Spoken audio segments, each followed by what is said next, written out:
Hello, Ramsey. We are from HS Laser.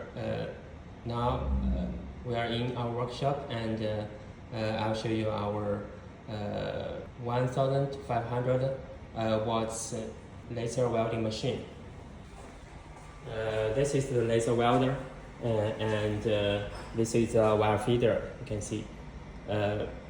There are many characteristics for our laser welder.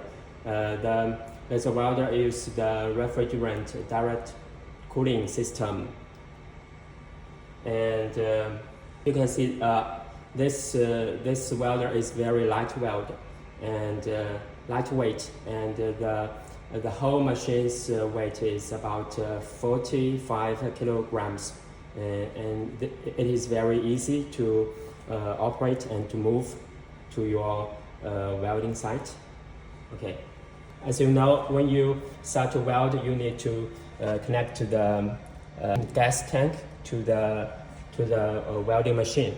You can use nitrogen or argon for your protective gas.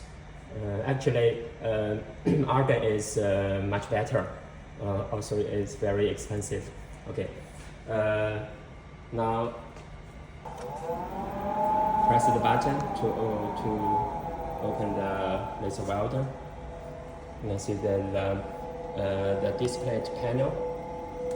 You can adjust the parameters on the turn the knob here for the laser power and wobble frequency and wobble length for these three parameters, and so turn on the wire feeder.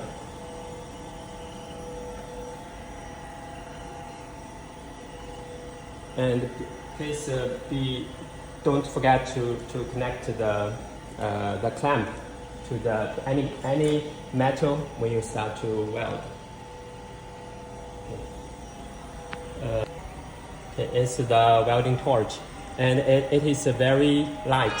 The weight of the laser torch is about 600 grams. It's very light, and when you weld for a long time, you won't feel very tired. You can see the welding torch. This is the wire feeding tube. You can see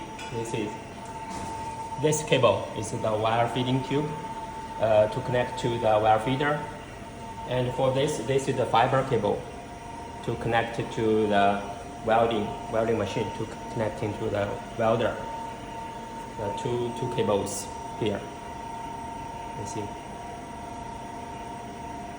Now we start to display the welding process. It's a 4mm stainless steel plate. We try to do the vertical welding. Okay, let's start. Let's go.